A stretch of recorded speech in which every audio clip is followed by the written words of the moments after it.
Johnny Carson's hand was shaking. It was November 14th, 1985. The Tonight Show was taping live at NBC Burbank Studios. 300 people sat in that audience. Millions more watched from their living rooms across America. And Johnny Carson, the man who had made this country laugh for 23 years straight, could not speak. His face had gone pale. His eyes were wet. The cue cards in his hand trembled like leaves in a storm.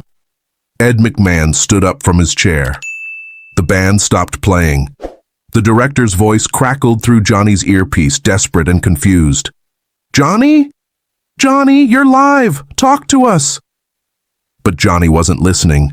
He was staring at a 7-year-old girl standing in front of the stage. A tiny girl in a blue dress 2 sizes too big. A girl wearing a man's wristwatch that hung loose on her small arm. A girl holding a folded piece of paper like it was the most important thing in the world. She had just whispered something to him, and whatever she said had broken him. The audience sat frozen. Nobody understood what was happening. This was Johnny Carson, the king of late night, the man who had done this 11,000 times before, the man who never lost his composure, the man who could handle anything. But now tears were streaming down his face. 30 seconds of dead air, an eternity in television, the longest silence in Tonight Show history. What did a 7-year-old girl say that brought Johnny Carson to his knees on live television? The answer will change the way you see this man forever. If you're already feeling this story, drop a like right now and tell me in the comments where you're watching from tonight. This is just the beginning. Her name was Emily Warren. She was 7 years old, brown hair, big eyes that had seen too much for someone so young. 8 weeks before that night, Emily's world had collapsed. Her father, Michael Warren, was 34 years old. He worked as a high school janitor in Pasadena, California. He wasn't rich, he wasn't famous, but he was the greatest dad Emily had ever known. Michael Warren had one obsession in life, one thing that made him happy no matter how hard his day had been: The Tonight Show with Johnny Carson. Every single night, Michael would sit in his worn-out recliner, Emily on his lap, and watch Johnny's monologue. He knew every joke, every gesture, every pause. He would practice Johnny's golf swing in their tiny backyard. He would repeat Johnny's punchlines at dinner until Emily's mother rolled her eyes and laughed. "Why do you love Johnny so much, Daddy?" Emily once asked. Michael's answer was simple: "Because when I watch him, I forget that life is hard. He makes me believe that no matter how bad things get, there's always something to smile about." 3 months before the accident, Michael did something crazy. He entered a radio contest. He called in over 200 times in one weekend, and he won 2 front-row tickets to a Tonight Show taping. Michael had screamed so loud the neighbors came running. He picked Emily up and spun her around the kitchen. "We're going to see Johnny, baby girl. Front row. We're going to be so close we can see him breathe." Emily had never seen her father so happy. Then September 15th happened. A drunk driver ran a red light on Colorado Boulevard, hit Michael's car on the driver's side. He was pronounced dead at the scene. Emily was supposed to go with him that day. A last-minute cold kept her home. She never got to say goodbye. But Michael had left something behind. The tickets were still in Michael's nightstand. 2 front-row seats to The Tonight Show. November 14th, 1985. Non-refundable, non-transferable. One of them still had Michael's name printed on it. Emily's mother, Karen, didn't know what to do with them. Throwing them away felt like throwing away the last piece of her husband's dream. But going without him seemed impossible. Emily made the decision for her. "I want to go, Mommy." Karen looked at her daughter. This tiny girl who hadn't smiled since the funeral, who barely ate, who woke up crying every night calling for a father who would never come. "Honey, it might be too sad." Emily shook her head. "Daddy wanted to take me. If we don't go, his dream dies too. I don't want his dream to die, Mommy." Karen broke down crying. Her 7-year-old daughter was thinking more clearly than any adult in the room. They would go. The night before the taping, Karen found Emily sitting on her bed, holding a piece of paper. She was writing something carefully, slowly, concentrating hard on every word. "What's that, baby?" Emily folded the paper and put it in her pocket. "It's for Johnny." Karen assumed it was a drawing, a child's thank you note. She didn't push. She should have. The night of the taping, Emily insisted on wearing her father's watch. It was too big for her wrist. She had to wrap tape around it just to keep it from falling off. But she wouldn't go without it. The drive to Burbank was silent. Emily sat in the back seat, clutching that folded paper, staring out the window at the city lights her father would never see again. When they arrived at NBC Studios, the energy was electric. People laughing, people excited, the hottest ticket in television. Emily didn't smile. They took their seats. Front row. The seats Michael had won. One empty space beside them where he should have been. Karen whispered, "Daddy's watching from heaven, sweetheart." Emily nodded slowly. "I know, Mommy. That's why I have to give Johnny the letter." Karen froze. "What letter? Emily, what did you write?" Before Emily could answer, the lights dimmed. The band started playing. Ed McMahon's voice boomed through the studio. "Here's Johnny!" And Johnny Carson walked through that curtain. Emily stood up, not to applaud, not to cheer. She was ready to deliver her father's final message. Keep watching. What happens next stopped an entire television show and brought 300 strangers to tears. Drop a comment and tell me where you're watching from right now. The monologue was going perfectly. Johnny was on fire that night. Political jokes landing, celebrity impressions getting huge laughs. The audience was eating out of his hand. But something kept pulling Johnny's attention. A little girl in the front row. She wasn't laughing. She wasn't even smiling. She was just staring at him with an intensity that didn't belong on a child's face. Big brown eyes locked onto him like she was waiting for something. Johnny kept going. He was a professional. He'd done this thousands of times. But every few seconds, his eyes drifted back to her. Something about that oversized watch on her tiny wrist. Something about the way she was clutching that paper. Something about the empty seat beside her. Johnny finished his last joke. The audience erupted in laughter. And in that brief moment of silence, the little girl stood up. Karen grabbed her arm. "Emily, no!" But Emily was already moving, walking toward the stage. Security stepped forward, but Johnny held up his hand. "Wait. Let her come." The audience went dead quiet. Johnny walked to the edge of the stage and knelt down to Emily's level. His knees cracked. He didn't care. "What's your name, sweetheart?" Her voice was tiny, but steady. "Emily, my daddy loved you, Mr. Carson." Johnny smiled warmly. "Well, that's very kind. Is your daddy here tonight?" Emily shook her head. "He died 2 months ago, a car accident." The audience gasped. Johnny's smile disappeared. "I'm so sorry, Emily. I'm sure your daddy is watching from... He wrote you a letter." Emily held up the folded paper. "Before he won the tickets, he wrote this. He said if he ever met you, he wanted you to read it. He never got to meet you. So I brought it for him." Johnny stared at the paper, then at Emily, then back at the paper. He took it gently, unfolded it. The audience watched as Johnny Carson began to read. At first, his face was calm, professional. Then something shifted. His eyebrows pulled together, his lips pressed tight, his jaw clenched. He kept reading, and then Johnny Carson's hands started trembling. Ed McMahon stood up.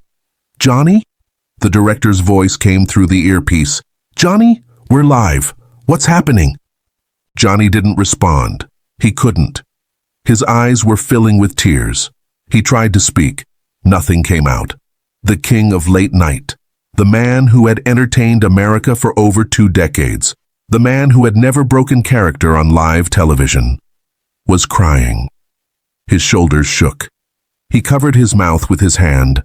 The letter trembled in his grip.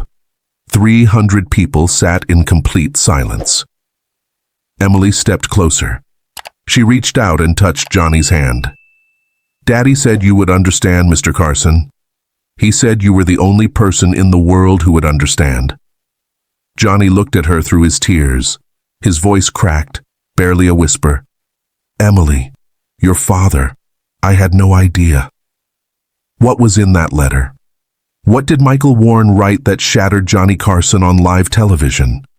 The answer reveals a secret connection between a janitor from Pasadena and the biggest star in America. A connection that began 30 years before Emily was even born. Johnny looked at the audience, then at Emily, then at the 300 strangers waiting in breathless silence. He took a deep breath and spoke. "I need to tell you something. I need to tell you who this little girl's father really was." He held up the letter. "Michael Warren, a janitor from Pasadena. A man I never met, but a man who just taught me something I'll never forget." Johnny's voice steadied as he read parts of the letter aloud. "Mr. Carson, you don't know me, but you saved my life when I was 12 years old." The audience leaned forward. "In 1955, my father died in a factory accident in Nebraska. I was lost. I stopped talking. I stopped eating. My mother didn't know what to do with me. One night, she left the television on, and your show came on. I watched your monologue, and for the first time in 3 months, I laughed." Johnny's voice cracked. "That laugh saved me, Mr. Carson. It reminded me that joy could exist even when everything hurt. I've watched your show every single night since then. 30 years. You've been there for me when no one else was." Johnny paused, wiped his eyes. "And now I'm dying." The audience gasped. Johnny continued reading. "I have cancer, Mr. Carson. The doctors say I have a few months, but I'm not scared. Because you taught me that even in the darkest night, there's always a reason to smile. I won't get to meet you, but my daughter will. Please tell her that her daddy loved her. And please tell her that laughter is how we survive." Johnny lowered the letter. He looked at Emily. "Your father didn't die in that car accident by chance, Emily. He was already sick. He knew he didn't have much time, and his final wish wasn't for himself. It was for you." Emily's eyes filled with tears. Johnny knelt down again and held both her hands. "Your daddy spent his whole life learning how to smile through pain, and now he wants you to learn the same thing, not because life isn't hard, but because laughter is how we keep going." Emily whispered, "He really loved you, Mr. Carson." Johnny nodded. "And I really love him too, even though we never met, because anyone who understands what laughter really means is family to me." Johnny stood up, but he wasn't finished. What he did next became one of the most legendary moments in television history, and it would change Emily's life forever.